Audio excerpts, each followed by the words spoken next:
県内はこの冬一番の強い寒気の影響で、現在も上中越を中心に雪が降り続いています。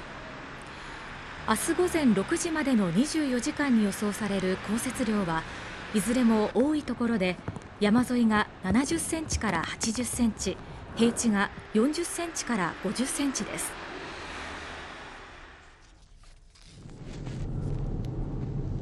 車が横転してますね。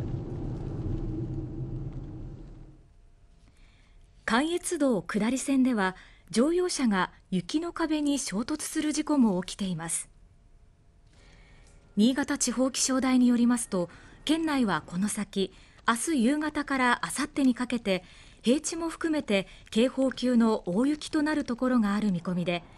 中越では明日朝からの24時間の降雪量が山沿いで最大100センチ、平地でも最大70センチと予想されています。気象台は交通障害や高波、暴風雪への警戒を呼びかけています。